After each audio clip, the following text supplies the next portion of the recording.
प्रिय देशवासियों, नमस्कार।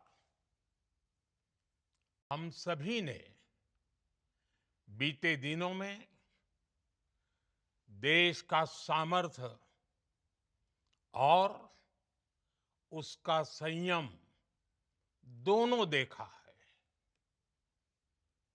मैं सबसे पहले भारत की पराक्रमी सेनाओं को, सशस्त्र बलों को, हमारी खुफिया एजेंसियों को, हमारे वैज्ञानिकों को, हर भारतवासी की तरफ से सैल्यूट करता हूं। हमारे वीर सैनिकों ने ऑपरेशन सिंदूर के लक्ष्यों की प्राप्ति के लिए असीम शौर्य का प्रदर्शन किया। मैं उनकी वीरता को,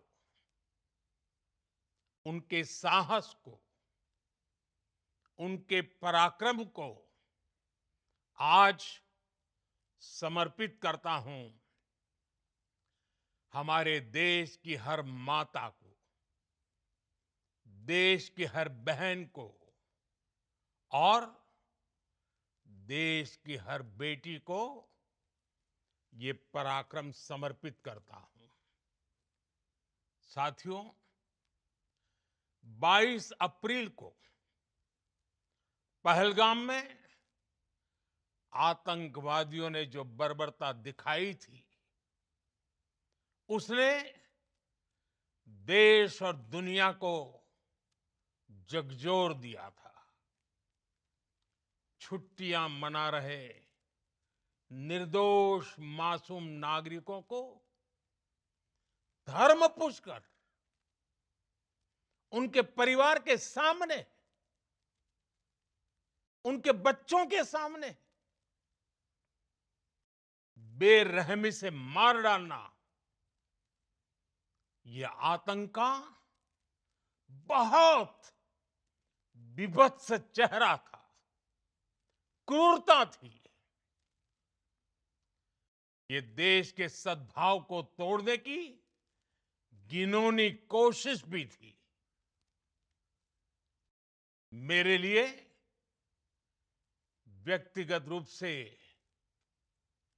ये पीड़ा बहुत बड़ी थी। इस आतंकी हमले के बाद सारा राष्ट्र, हर नागरिक, हर समाज, हर वर्ग, हर राजनीतिक दल एक स्वर में आतंक के खिलाफ कड़ी कार्रवाई के लिए उठ खड़ा हुआ। हमने आतंकवादियों को मिट्टी में मिलाने के लिए भारत की सेनाओं को पूरी छूट दे दी और आज हर आतंकी, आतंक का हर संगठन जान चुका है कि हमारी बहनों बेटियों के माथे से सिंदूर हटाने का अंजाम क्या होता है। साथियों, ऑपरेशन सिंदूर ये सिर्फ नाम नहीं है, ये देश के कोटि कोटि लोगों की भावनाओं का प्रतिबिंब है। ऑपरेशन सिंदूर न्याय की अखंड प्रतिज्ञा है।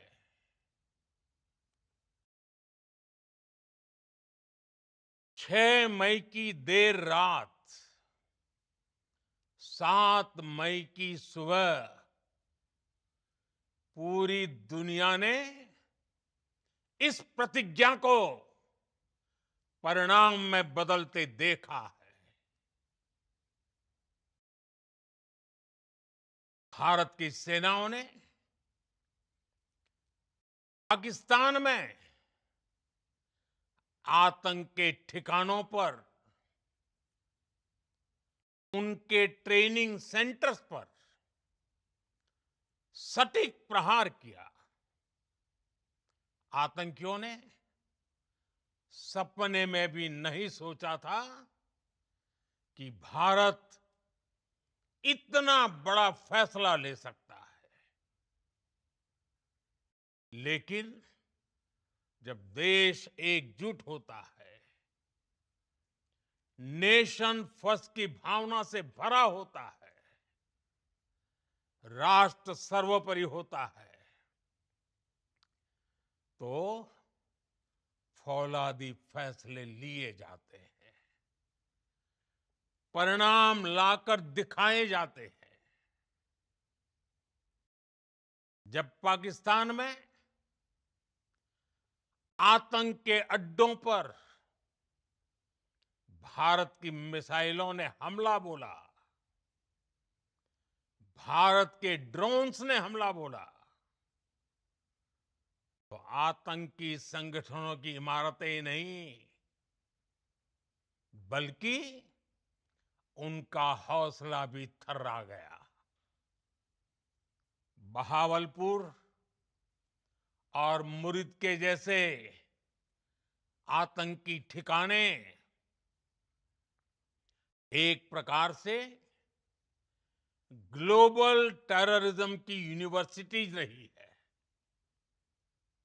दुनिया में कहीं पर भी जो बड़े आतंकी हमले हुए हैं, चाहे 9/11 हो,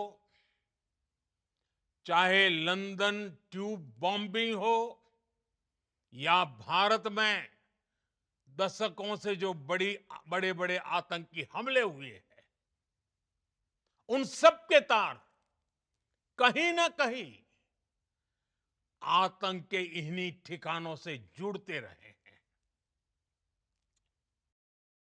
आतंकियों ने हमारी बहनों का सिंदूर उजाड़ा था, इसलिए भारत ने आतंक के ये हेडक्वार्टर्स उजाड़ दिए। भारत के इन हमलों में 100 से अधिक खूंखार आतंकवादियों को मौत के घाट उतारा गया है। आतंक के बहुत सारे आका बीते 2.5-3 दशकों से खुलेआम पाकिस्तान में घूम रहे थे, जो भारत के खिलाफ साजिशें करते थे। उन्हें भारत ने एक झटके में खत्म कर दिया। साथियों, भारत की इस कार्रवाई से पाकिस्तान घोर निराशा में गिर गया था, हताशा में गिर गया था, बौखला गया था। और इसी बौखलाहट में उसने एक और दुस्साहस किया। आतंक पर भारत की कार्रवाई का साथ देने के बजाय पाकिस्तान ने भारत पर ही हमला करना शुरू कर दिया। पाकिस्तान ने हमारे स्कूलों, कॉलेजों को, गुरुद्वारों को, मंदिरों को, सामान्य नागरिकों के घरों को निशाना बनाया। पाकिस्तान ने हमारे सैन्य ठिकानों को निशाना बनाया। लेकिन इसमें भी पाकिस्तान खुद बेनकाब हो गया। दुनिया ने देखा कि कैसे पाकिस्तान के ड्रोन्स, पाकिस्तान की मिसाइलें भारत के सामने तिनके की तरह बिखर गई। भारत के सशक्त एयर डिफेंस सिस्टम ने उन्हें आसमान में ही नष्ट कर दिया। पाकिस्तान की तैयारी सीमा पर वार की थी, लेकिन भारत ने पाकिस्तान के सीने पर वार कर दिया। भारत के ड्रोन्स, भारत की मिसाइलों ने सटीकता के साथ हमला किया। पाकिस्तानी वायुसेना के उन एयरबेस को नुकसान पहुंचाया, जिस पर पाकिस्तान को बहुत घमंड था। भारत ने पहले 3 दिनों में ही पाकिस्तान को इतना तबाह कर दिया, जिसका उसे अंदाजा भी नहीं था। इसलिए भारत की आक्रामक कार्रवाई के बाद पाकिस्तान बचने के रास्ते खोजने लगा। पाकिस्तान दुनिया भर में तनाव कम करने के लिए गुहार लगा रहा था, और बुरी तरह पीटने के बाद इसी मजबूरी में 10 मई की दोपहर को पाकिस्तानी सेना ने हमारे डीजीएमओ को संपर्क किया। तब तक हम आतंकवाद के इंफ्रास्ट्रक्चर को बड़े पैमाने पर तबाह कर चुके थे। आतंकियों को मौत के घाट उतार दिया गया था। पाकिस्तान के सीने में बसाए गए आतंक के अड्डों को हमने खंडहर बना दिया था। इसलिए जब पाकिस्तान की तरफ से गुहार लगाई गई, पाकिस्तान की तरफ से जब ये कहा गया कि उसकी ओर से आगे कोई आतंकी गतिविधि और सैन्य दुस्साहस नहीं दिखाया जाएगा, तो भारत ने भी उस पर विचार किया। और मैं फिर दोहरा रहा हूं, हमने पाकिस्तान के आतंकी और सैन्य ठिकानों पर अपनी जवाबी कार्रवाई को अभी सिर्फ स्थगित किया है। आने वाले दिनों में हम पाकिस्तान के हर कदम को इस कसौटी पर मापेंगे कि वो क्या रवैया अपनाता है। साथियों, भारत की तीनों सेनाएं, हमारी एयरफोर्स, हमारी आर्मी और हमारी नेवी, हमारी border security force BSF, Bharat के अर्धसैनिक बल लगातार अलर्ट पर है।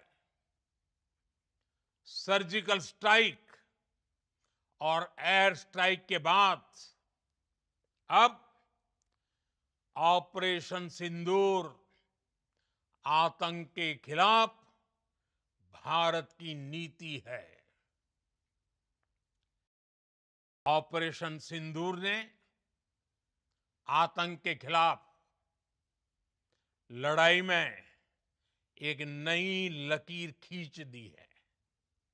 एक नया पैमाना, न्यू नॉर्मल तय कर दिया है। पहला, भारत पर आतंकी हमला हुआ तो मुंह तोड़ जवाब दिया जाएगा। हम अपने तरीके से, अपनी शर्तों पर जवाब देकर रहेंगे।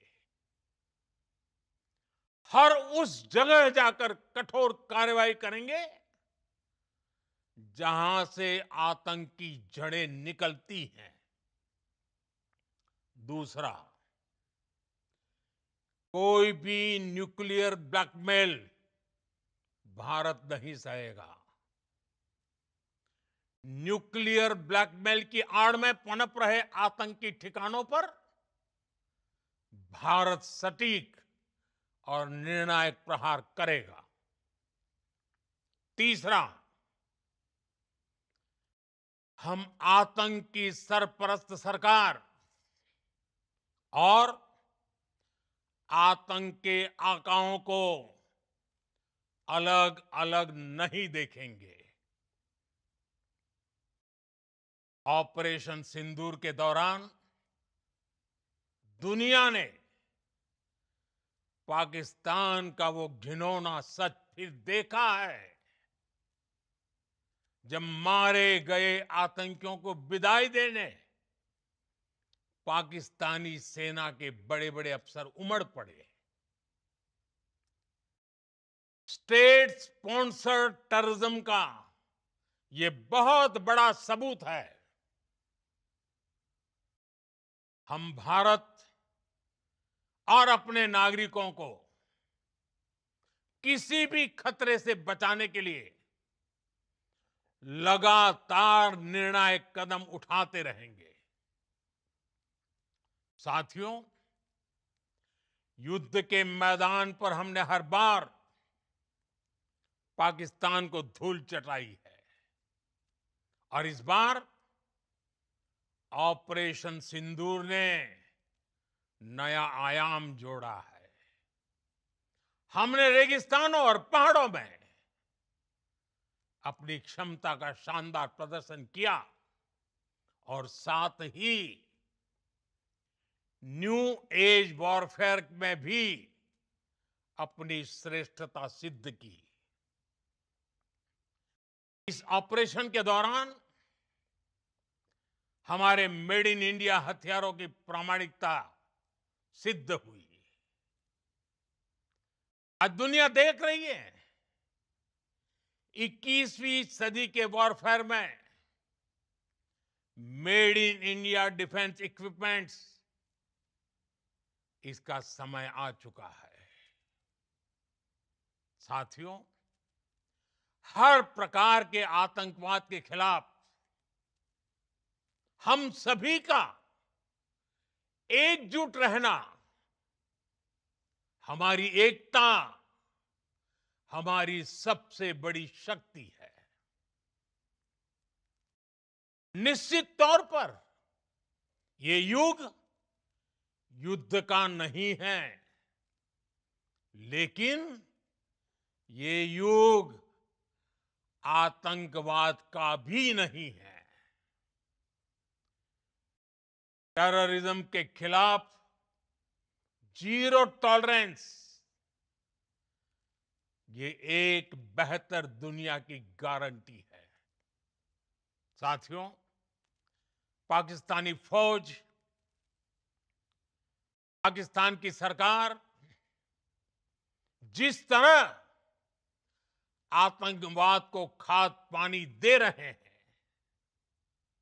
वो एक दिन पाकिस्तान को ही समाप्त कर देगा।